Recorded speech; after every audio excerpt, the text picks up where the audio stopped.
Hello everyone, I am Justina Paris and I welcome you all to this week's most important topic. तो इस हफ्ते का जो topic है we are going to be discussing on population census. So let's dive into it. What is census? Why is it in the news this week? All of this we are going to be seeing in today's article. We are also going to see इसका background क्या है, इसका historical significance, इसका evolution. We are going to see the significance of census and all the important data that we need to know for the next census. Right? तो अगर हम article देखते हैं ये न्यूज में क्यों है, तो हमारे जो होम अफेयर्स के मिनिस्टर हैं, कौन है home affairs minister? Yes, Amit Shah. Right तो अमित शाह जी ने यहाँ पे एक अनाउंसमेंट किया है कि इंडिया अपना सेंसस, नेक्स्ट सेंसस कंडक्ट करेगा, 2 फेजेस में होगा और ये कंप्लीट कब होगा? March 1st 2027. So it is going to be completed by March 1st 2027. ये इस हफ्ते का न्यूज है जो हमको पता होना चाहिए. So firstly what is census? Let's understand that. Census जो है हम देखते हैं it is basically the process, the whole process of collecting the data, analyzing the data, compiling the data and then using it necessary for the various schemes and policies of the government. तो ये क्या है? It is the total process जहां अपन data को collect करते हैं, compile करते हैं, एनालाइज करते हैं.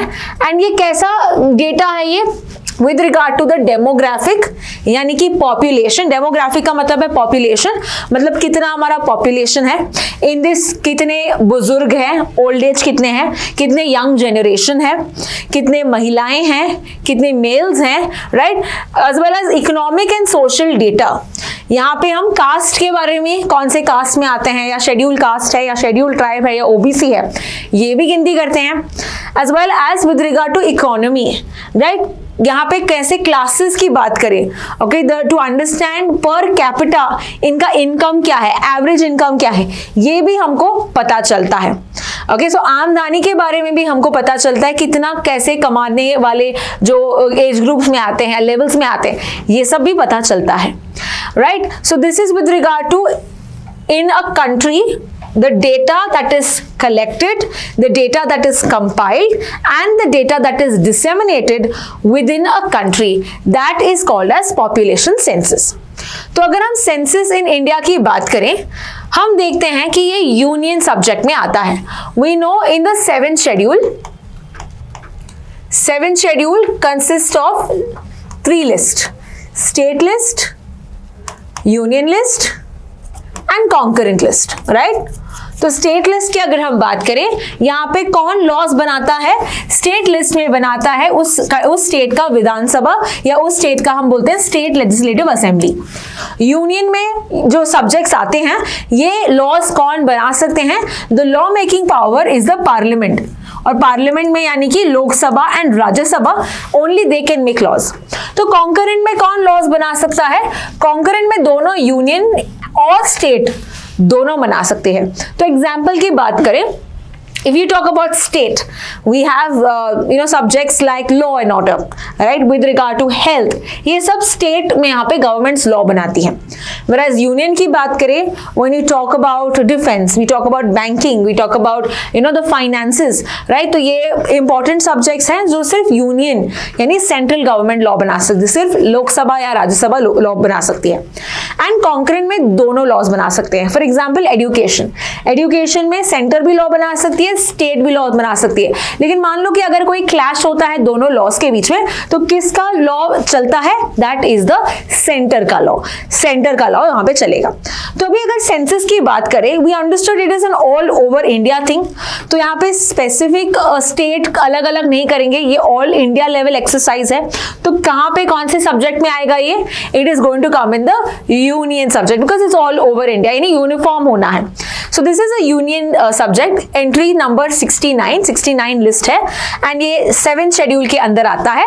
Under which article? Under article 246. जो लिस्ट है ये मेंशन किया है 246 के आर्टिकल ये हमारे संविधान में. सेंसस एक्ट भी है ये, जो पार्लियामेंट, जैसा said, parliament has the power to make laws. तो पार्लियामेंट ने लॉ बनाया है, और कौन सा ईयर में बनाया था? 1948 का ये लॉ है. So this gives a proper plan ताकि हम पॉपुलेशन सेंसस कैसे कंडक्ट करें, जो रिस्पॉन्सिबिलिटीज क्या होगी, किसकी ड्यूटीज क्या होगी, ये सब इस लॉ में पूरा आउटलाइन किया गया है। जनरली ये 10 साल में एक बार होता है, okay, every 10 years, so it's called as decennial census. इसको क्या बोलते हैं? डेसीनियल सेंसस। एवरी 10 years एक बार होता है। बट हमने देखा है कि लास्ट सेंसस जो हुआ ये 10 साल से भी कहीं पहले हुआ था, यानी कि the earlier census that we saw is 2011, but 2021 में होना चाहिए if we go to the 10-year rule, but ये नहीं हो पाया बिकॉज ऑफ कोविड-19, राइट? उसके बाद भी इलेक्शंस हुए तो ये डिले होता चला गया। बट यूजुअली अगर पूछा जाए इट्स 10 years। क्या बाकी के कंट्रीज में भी 10 years हैं? The answer is yes and no. Countries like USA, yes they have every 10 years, but there are countries like Japan, like Canada, ये तो 5 साल में भी सेंसस करते हैं, ठीक है? So it's not like a thumb rule कि 10 years ही होना चाहिए, बट इंडिया में हम 10 years का एक मार्जिन रखते हैं, right? Now it is conducted, कौन सा ऑफिस कंडक्ट करता है? This is the office of the registrar general and census commissioner, ये पूरे ऑफिस का नाम है। और अभी कौन है registrar general and census commissioner? It is Mrityunjay Kumar Narayan. Mrityunjay Kumar Narayan. So you have to note down these important points for your exam. Mrityunjay Kumar Narayan is currently the office of Registrar General and Census Commissioner. ये कौन से ministry के अंदर काम करता है?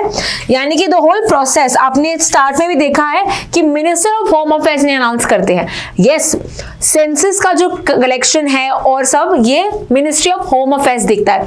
ये जो ऑफिस है ये मिनिस्ट्री के अंदर ही आती है, राइट? तो ये पूरा फर्स्टली हमने देखा सेंसस इंडिया में कैसा होता है।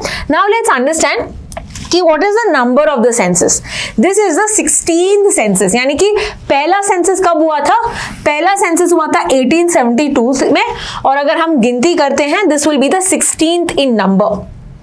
एंड अगर हम इंडिपेंडेंस के बाद, क्योंकि ये तो ब्रिटिशर्स के टाइम पे था 1872, इंडिपेंडेंस के से अगर हम काउंट करते हैं, पहला सेंसस इंडिपेंडेंस के बाद कब हुआ था? 1951, ओके? तो अगर फर्स्ट सेंसस पूछा, याद रखना 1872, बट अगर फर्स्ट सेंसस आफ्टर इंडिपेंडेंस पूछा तो याद रखना 1951। तो 1951 से अगर हम सेंसस काउंट करें, this will be the 8th census, 8th exercise. और अगर हम काउंट करें from the starting, from the Britishers, तो that will be the 16th census. These are important numbers that you have to know. Let's also understand कि ये जो history है या ये जो सेंसस है ये कब से कहाँ से स्टार्ट होती है, यानी क्या हमारे ओल्डन टेक्स्ट बुक्स में सेंसस का मतलब यहाँ पे एक अंडरस्टैंडिंग या पहले क्या करते थे ये देखते हैं। सो यस, एंशिएंट और मेडिवल हिस्ट्री में, यानी मॉडर्न हिस्ट्री के पहले अगर हम बात करें, we used to find some activities regarding to census that were there. So इसका जिक्र हुआ है ऋग्वेदिक टेक्स्ट में। ऋग्वेदा जो यहाँ पे 800 to 600 BC इस टाइम पीरियड में हम देखते हैं, दे टॉक अबाउट कि पॉपुलेशन की गिनती होती थी, तो यहाँ पे कुछ जिक्र तो है ही। बट अगर हम दूसरे टेक्स्ट देखें, जैसे कि अर्थशास्त्र, अर्थशास्त्र किसने लिखा है? कौटिल्य ने लिखा है, जिसका दूसरा नाम है चाणक्य। ये चंद्रगुप्त मौर्य के टाइम पे थे, ये उनके एडवाइजर थे, चंद्रगुप्त मौर्य के advisor. So he has talked about census होना चाहिए, एडवोकेट किया कि सेंसस होना चाहिए टैक्स पर्पस के लिए, ताकि गवर्नमेंट यहाँ पे टैक्सेस और सब कलेक्ट कर पाए in an easy manner. Next is आईने अकबरी। आईने अकबरी किसने लिखा है? ये अकबर के कोर्ट में एक था अबुल फजल, ठीक है? अबुल फजल ने ये लिखा है, अबुल फजल ने, जो अकबर के कोर्ट में यहाँ पे था। तो इन्होंने यहाँ पे मेंशन किया कि एक डिटेल सेंसस जो इंडस्ट्रीज, पॉपुलेशन, वेल्थ ये कैलकुलेट करने के लिए होती थी, तो यहाँ पे गिनती होती थी उस टाइम पीरियड में, ये हमको पता है, okay, because of this text. Now also understanding कि इंडिया में ये पहली बार कब हुआ, तो एक सिटी, फर्स्ट सिटी जहाँ पे एक्चुअल में सेंसस हुआ था, द फर्स्ट इंडियन सिटी, ये हुआ था 1830। तो हमने देखा था अभी 1872 किया था, तो 1872 क्या है? 1872 whole of India, right but अगर एक सिटी पूछा है, वन पर्टिकुलर प्लेस में अगर गिनती हो रही है, वो हुआ था 1830 में. And who has done that? It was Henry Walter. और कहां पे था ये? ढाका. राइट अभी जैसे we call it Dhaka Bangladesh. उस टाइम पे Dhaka was part of British India. Right it was part of India itself. तो यहाँ पे हम याद रखते हैं कि ढाका में फर्स्ट टाइम हुआ था. Okay, because it is part of India. Now, the first non-synchronous census. Non-synchronous मतलब a type of unofficial census properly यहाँ पे systematic way पे नहीं किया था. But first time की अगर हम बात करें, it was in 1872. और who was the viceroy during that time? It was Lord Mayo. It was Lord Mayo. और ये जो viceroy है, he is known to be important also because he is the only one who was who died while in office. He was murdered in office, right? So that was Lord Mayo. Now coming to understand first official census कब हुआ, यानी कि first synchronous census की अगर हम बात करें, ये हुआ था 1881 में. एंड यहाँ पे कौन था viceroy? Here we had Lord Ripon. ठीक है, सो याद रहेगा Mayo first census, but first official census 1881 Lord Ripon. ये यहाँ पे सेंसस कमिश्नर जो था, जो हमने देखा था मृत्युंजय अभी का है, उस टाइम पे कौन था सेंसस कमिश्नर ऑफिशियल वाले में? We have W.C. Plowden. Okay, W.C. Plowden who was the who started this 10-year process. Right now let's understand with regard to अभी का जो सेंसस है ये कैसे कंडक्ट होगा. दिस पर्टिकुलर सेंसस दो फेजेस में कंडक्ट होगा. पहला फेज है house listing phase. House listing phase का मतलब है ये पूरा डिटेल्स लेंगे, कौन सा बिल्डिंग है, ये टेम्पररी है, रेंट पे हो, you know with regard to permanent है क्या तुम्हारा घर, ओके तुम्हारे कौन से चीजें हैं, बाथरूम है, कितने बेडरूम्स हैं, क्या टाइप है, ठीक है, ये सब यानी कि हाउस के बारे में जब जानकारी लेते हैं, दैट इज द फेज 1. जितने क्या तुम्हारे पास गाड़ी है, ये सब वो पूछते हैं. The second phase is population enumeration. Phase 2 population में यहाँ पे इंफॉर्मेशन लेते हैं with regard to the individuals, यानी तुम्हारा एज क्या है, ओके तुम्हारा यहाँ पे एजुकेशन लेवल क्या है, so everything about a specific person, right, the gender, the age, the education background, okay what are you working as, employed, जो भी है ये इंडिविजुअल का पूछता है. So it is on each individual residing in the country. Indian national भी हो सकता है एंड उसके अलावा उसका कास्ट भी ये पूछते हैं. सो this is everything about the people that are living in India. It could be even foreigners, it could be Indians as well, right? Now यहाँ पे रेफरेंस डेट्स दिया गया है. What is reference dates? Reference dates is basically एक time period जहां पे हम lock करते हैं. ओके जैसे कि 2011 में जो सेंसस हुआ था उस टाइम पे रेफरेंस डेट था March 1st, 2011. Okay so every census has a reference date कि उस पीरियड का एक फाइनल डेटा इसके बाद नहीं कलेक्ट करें, ये लास्ट होगा. So it is March 1st, 2011 for 2011. इस टाइम का है October 1st, 2026. This is for north states like hill states of Ladakh, Jammu Kashmir union territories and Himachal Pradesh and Uttarakhand. तो यहाँ पे ये रेफरेंस डेट होगा. But rest of the India में the reference date is March 1st, 2027. Alright. Now important aspect is इस particular census में कुछ अलग होने वाला है. क्या अलग होने वाला है? अलग ये है कि this is the first caste based census. Caste census after independence. After independence तो इंडिपेंडेंस के बाद जो पहला कास्ट सेंसस होगा ये अभी होगा यानी 2027 में. तो इंडिपेंडेंस के पहले कास्ट सेंसस हुआ होगा. ये कब हुआ? इंडिपेंडेंस के पहले हम देखते हैं 1931 में पहला ऐसा कास्ट सेंसस होता है. Now coming to understand the data, 1881 से 1931 तक यहाँ पे डेटा लेते थे कौन? British India, right, British India. तो यहाँ पे सेंसस कंडक्ट करते थे और कास्ट भी कुछ पूछते थे. Yes it was covered with regard to that. तो कौन से कास्ट के हो वो भी पूछते हैं. बट उसके बाद 1831 के बाद ये प्रैक्टिस बंद हुआ, तो उन्होंने कास्ट पूछना बंद कर लिया. ओके सो 1951 की बात करें, ये जनरल कास्ट इन्होंने बंद किया. बट दे ओनली आस्क्ड क्या आप एससी हो या एसटी हो। क्यों पूछा उन्होंने आप एससी हो या एसटी हो, ताकि आप यहाँ पे आपको मिल सकता है with regard to reservation benefits, you can get various privileges, right, you can get various things, right. तो यहाँ पे इसीलिए 1951 में बाकी का कास्ट पूछा नहीं, पर एससी एसटी बस ये enumeration and other backward classes यहाँ पे हुआ। फर्दर 1961 में सेंट्रल गवर्नमेंट ने बोला कि बाकी के स्टेट्स यहाँ पे अपने खुद के सेंसस कंडक्ट कर सकते हैं। ओके, नाउ ये जो सेंसस हैं this is with regard to only for states यहाँ पे कर सकते हैं। तो क्या आप मुझे बता सकते हैं कि कौन सी स्टेट्स ने एक्चुअल में सेंसस किया, गिनती की with regard to the caste. Okay, there are only so far 2 to 3 states that have done it, right? So you can tell me which are the states that have done caste counting, caste census in their respective states, where the central government ने बोला कि तुम state में कर सकते हो लेकिन हम ऑल ओवर इंडिया नहीं करेंगे, ठीक है, हम सिर्फ एससी और एसटी का डेटा लेंगे। इसके अलावा 2011 में क्या हुआ, 2011 में हमने लिया SECC। SECC का फुल फॉर्म क्या है, सोशो इकोनॉमिक कास्ट सेंसस।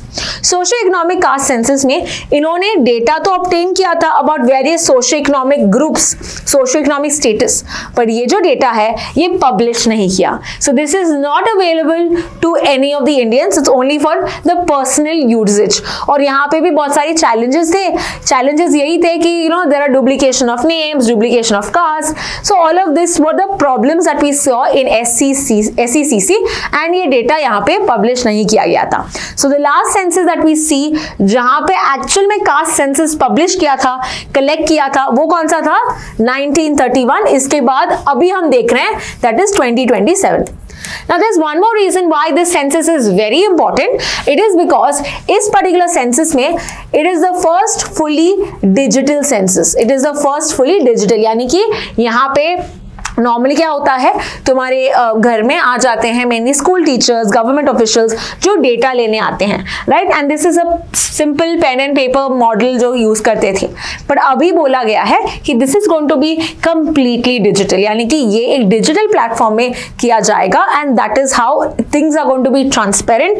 यहाँ पे मिस्टेक्स होने के चांसेस नहीं है, बिकॉज कोई आप वापस से एंटर नहीं कर रहा है, जो भी डेटा तुम फिल करते हो वो सीधा जाएगा मेजर डेटाबेस में और हम डेटा इवैल्यूएट कर पाएंगे। So again this is going to be the first ever digital census, that is why this particular census is important, right. Now coming to understand इसके positives क्या है, so we are going to see political impact, but before understanding political impact we're also going to see certain significance. So when you understand significance, मतलब government क्यों यहाँ पे data collect करती है। Government data इसीलिए collect करती है ताकि वो अलग अलग स्कीम्स में पता चले उनको कि कौन से ग्रुप्स आते हैं। For example if they know कि ओल्ड एज का ग्रुप ज्यादा है तो वो लेके आएंगे ज्यादा स्कीम्स, उनके लिए यहाँ पे better insurance, better post benefits, okay, retirement benefits, old age homes, ये सब क्रिएट कर पाएंगे।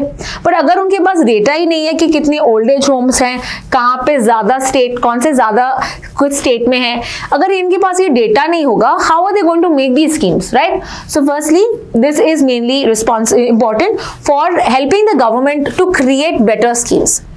It also gives an idea with regard to our current dynamics, यानी कि हमारा current demographic कैसा है, पॉपुलेशन क्या है, ये हमको पता चलने के लिए this is important for the country, right. हमको पता चलेगा कि रिसोर्सेज कहाँ पे, किस जगह पे बेटर है, किस जगह पे करना चाहिए, ये सब भी हमको इस डेटा से पता चलता है। फर्दर कास्ट सेंसस क्यों कर रहे हैं हम, कास्ट सेंसस भी अभी हो रहा है, तो इसका सिग्निफिकेंस क्या है, इसका सिग्निफिकेंस ये है कि कुछ जो कास्ट हैं that require benefits, that require reservation, okay, that require special treatment to be given, right, तो ये दे पाएंगे अगर हमारे पास डेटा होगा, अगर हमको पता चलेगा कि कौन सा वेल टू डू कास्ट है। जैसे अभी आपने सुना होगा sub categorisation of schedule caste, right. Sub categorisation का मतलब है कि कुछ caste are well to do, कुछ कास्ट आर नॉट, तो जो एक्चुअली वेल टू डू नहीं है उनको यहाँ पे benefits मिलना चाहिए. So that is why this particular caste enumeration, to understand the current dynamics of the caste in India, that is why it is important. अभी इसका सेंसस के बाद क्या क्या चेंज होगा ये भी हम डिस्कस करते हैं, यानी कि पॉलिटिकल एरेना में ये क्या इसका इम्पैक्ट होगा. Firstly we are going to study about delimitation. तो डीलिमिटेशन की बात करें, ये हर सेंसस के बाद यूजुअली होता है. सो ये अभी तक हुआ है 4 बार, 1952 में, 1962 में, 1972 में एंड उसके बाद वी सॉ इन 2002. तो 4 बार ये सेंसस हुआ है. ठीक है ना. ये जो सेंसस के बाद ये जो डीलिमिटेशन होता है, it is basically so that कितने यहाँ पे रिप्रेजेंटेटिव्स चुने जाएंगे इसका हम सेटिंग करते हैं इस डीलिमिटेशन में.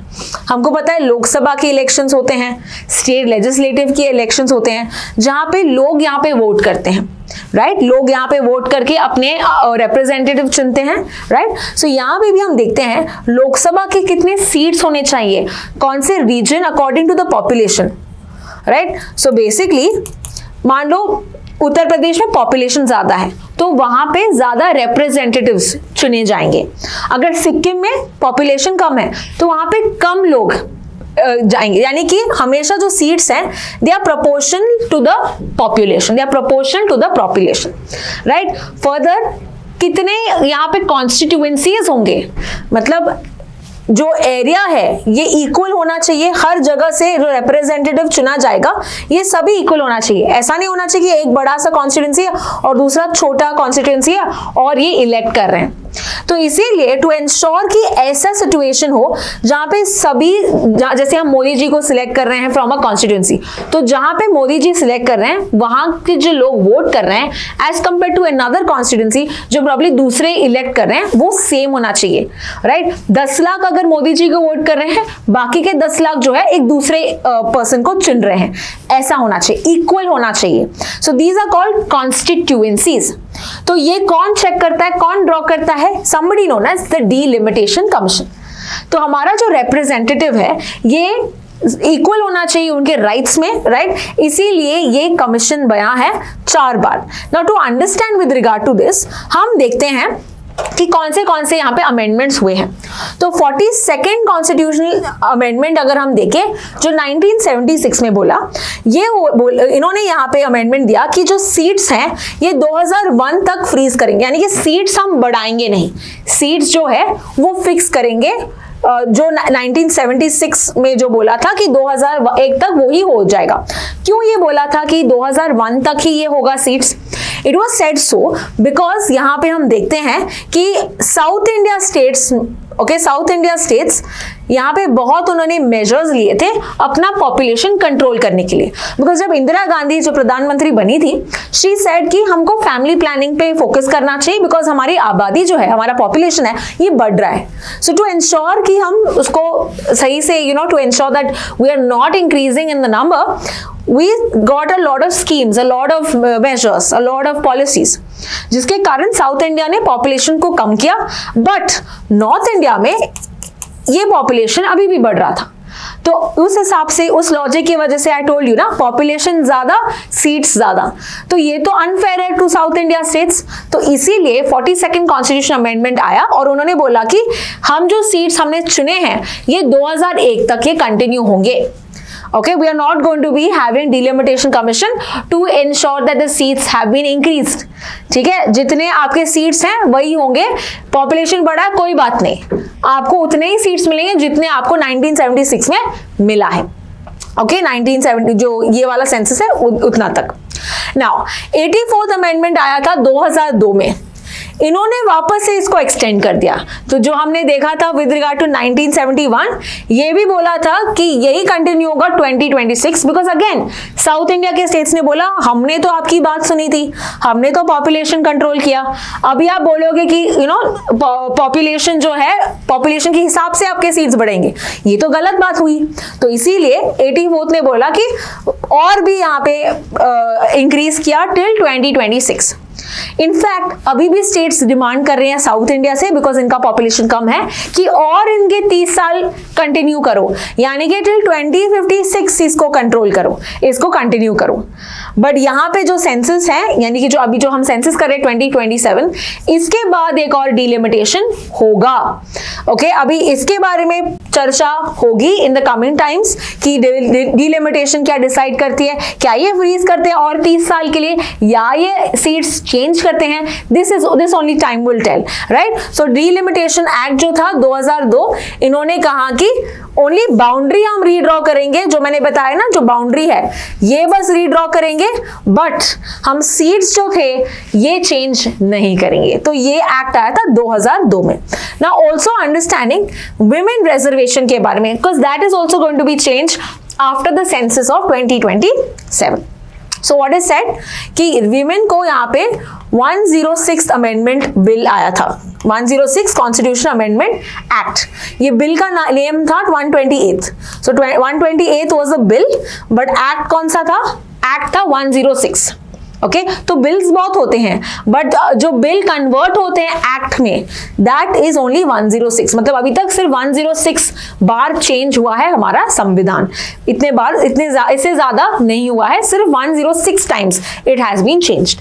सो according to the women's reservation, यहाँ पे बताया है अकॉर्डिंग टू द बिल कि 33% हम रिजर्वेशन देंगे in Lok Sabha and state legislative assembly. Lok Sabha और स्टेट लेजिस्लेटिव असेंबली में हम यहाँ पे रिजर्वेशन देंगे 33% फॉर वुमेन। तो इस बिल का एक नाम भी दिया है, नारी शक्ति वंदन अधिनियम, ठीक है। तो ये एक नाम भी दिया है, नारी शक्ति अधिनियम, right. So now coming to understand, ये 33% जो मिला है, this is will be for Lok Sabha, state legislative assembly as well as Delhi के स्टेट लेजिस्लेटिव असेंबली में ये लागू होगा। So now if you see, अभी कितनी सीट्स हैं? There is only 74 seats, okay, for in women. Okay, women only 74 are there as compared to 543 actually total लोक सभा के members हैं, but women कितने हैं? women are only 74। इसीलिए हमने देखा था in the global gender gap, okay, you must have heard of this report, global gender gap, men and women को अगर हम place करें, मैन एंड वुमेन को अगर हम देखें, हमारी इंडिया में रैंक बहुत ही बुरा है, यानी men are slightly greater, better opportunities as compare to women. And इसका मेजर रीजन क्यों हम इतना पुअर है, it is because of women reservation in Lok Sabha, women reservation in the political arena. तो ग्लोबल जेंडर गैप में हमारा रैंक है 131, अभी हमारा रैंक है 131 आउट ऑफ 148। तो इससे ये पता चल रहा है कि हमारा जो वुमेन रिजर्वेशन, ये एक इंपॉर्टेंट बिल है और ये तभी लागू होगा after the next census that we see. तो ये हमने देखा with regard to the important points for census. I have a question for you as I always do question of the week. इस हफ्ते का क्वेश्चन वीक है, census commissioner का नाम बताना है आपको जो फर्स्ट इंडिपेंडेंस के बाद यानी 1951 जब इंडिपेंडेंस हुआ, what was the name of that census commissioner who was in charge of the census, ये आपको मुझे कमेंट सेक्शन में बताना है। So that is all with regard to today's weekly most important topic, and I hope you've understood. If you have questions, use the chat box to answer. I will see you in the next video. Thank you so much for watching.